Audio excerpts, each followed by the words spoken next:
Hello, friends. Hello, it's Dr. Amy coming to you again today on Friday. You know what I do on Fridays? It's Finance Friday. We made it through the week, friends. We made it through the week. Whatever was going on Monday, Tuesday, Wednesday, or Thursday, here we are. It's Friday.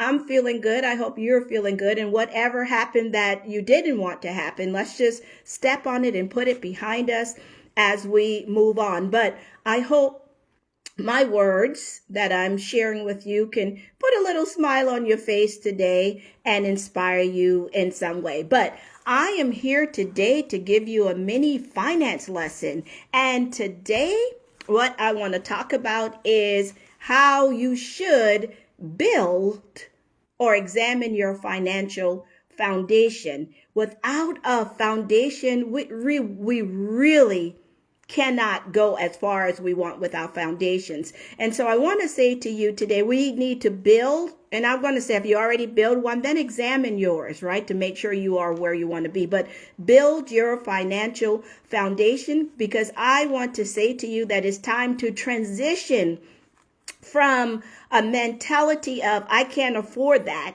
I can't afford this mentality, to a new how can I get some help or get the knowledge, gain some new financial knowledge to make it possible. So if you are a person who ever said, I can't afford that, we can't afford this, what do you think I'm made out of, money, or all of those things that we may have heard somebody else say, I'm going to challenge you to shift your mindset and stop saying things like that. Yes, we may not have the money right now to get the things that we want or desire. We may not have the money right now to do the things that we want, but you can, as soon as today says, today's the last day, I am going to take the time to learn how to get the things that I want and learn, how to get that new knowledge. So you can learn. And when we talk about financial foundation, think about when you're building a house or you see a building being built, right?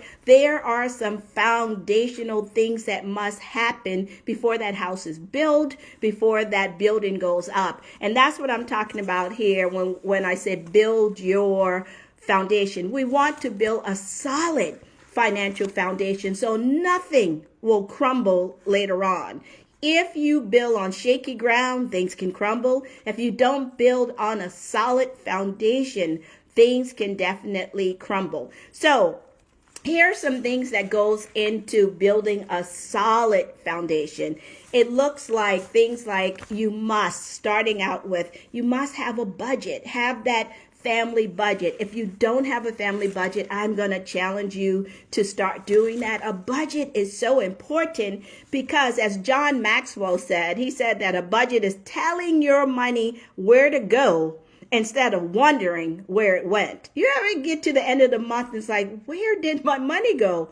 What happened? I thought I had more. Well, if that's happening to you, it's because you're not living from a budget, right? When you're living from a budget, you assign every penny and you tell that money what its task is for this month. You tell it what it needs to do. So having a budget is spending your money on paper before you actually spend your money. So one of the main things of building that solid foundation is having a budget. And notice I say a family budget. I don't say an individual budget, because if you're a family and you have two incomes coming in, then you need to work together so both parties are on the same page. So have that family budget and tell your money what it needs to do. Assign it a task. The second thing to building that solid foundation is having an emergency fund. You hear me talking about that all of the time. If you don't have that emergency fund set up, when those emergencies come, you're going to be caught out there, and emergencies definitely are going to come. We're talking about things like having that extra money when a tire blows out. I drove from Atlanta to Charleston, South Carolina a few months ago, and coming back, would you believe it? Two tires blew out. Two tires blew out, and I had to replace two tires on the road. So if you don't have money in your emergency fund, then what would you do? You would have to borrow, call up a family member to get money. So we want to be self-sufficient and make sure that we are doing the things that we need to do before we spend money, before we shop. Make sure you take care of home first. So building a solid foundation means starting with having that family budget, making sure that you have that emergency fund, because when you have that emergency fund, trust and believe, it will alleviate so much stress from you and from your partners, right? You already have the money there, you have the money set aside where you can get the things done that you need to do. So having that emergency fund really is a stress reliever, I'm telling you.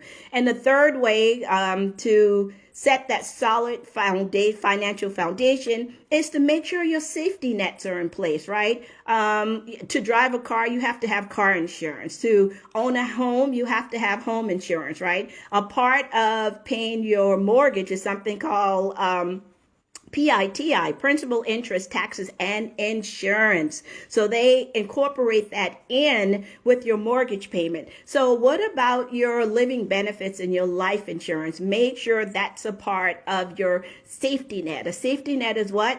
So something can catch you in case something happens, right? The worst thing is when I see families, unfortunately, someone pass away and they have to do a GoFundMe or collect money. And why is that? Because they didn't do the minor things while we're living. We're enjoying life. Well, take the time to set something up where you're putting away $20, $30, $40, $50 a month in case something happens. And that safety net is to protect your family. And that's in the case of, if you die, but with insurance, also the safety net is if you get sick, right? Where you have those living benefits and something in place to protect you. All right. So what are the things, those three things to set up that solid financial foundation? Make sure you have that family budget and assign that money before you spend it. Spend on paper first. Make sure you have that emergency fund. Put a safety net in place for you. And then the fourth thing that I'm going to share today is when you're setting up that solid financial foundation is to use your disposable income wisely and pay yourself first. Now, this one I'm going to tell you is so very important. We all have extra money. We know we have extra money coming in. Someone said to me, Dr. Amy, well, I don't know. I just don't have enough money. It might be easier for somebody who have extra money. We all have extra money. What you have to do is look at what are you spending your money on? And I don't want to get into any grown folks business, but maybe you need to re-examine what you're doing. Your disposable income is what you're spending your money on for shopping, for smokes. A lot of people smoke, drink beer, that type of stuff. You have money coming in. It's just what are you spending it on going out? And I know a lot of people are addicted to shopping. And what you're doing when you are over shopping is you're making somebody else rich before you make your family rich. But it's not too late. You can still stop and say, today is the day I'm going to stop spending all of my money on making someone else rich, and I'm going to pay myself first. Now, there are people out there that's doing it. So let me say, hey, yes, congratulations. Meaning pay yourself first means you save so you can invest before you shop, spend, smoke, drink, hang out, whatever. Make sure that you're taken care of. So here's some homework for you today. I want you to determine exactly what are you spending your money on? Where's your disposable income money going? And for those who are doing a good job, maybe this is a good time for you to reevaluate where you are. And for those who don't have a budget, this is a good time to get started. But just pull out a sheet of paper and say, where am I spending my disposable income? Is it shopping? What is it that I'm actually doing? So you can get started by setting that solid financial foundation. Without a solid financial foundation, things are going to start to crumble. So I'm telling you, you can do it. We can do it. Let's go. Because building or improving the foundation of your financial house is a vital piece of your financial health.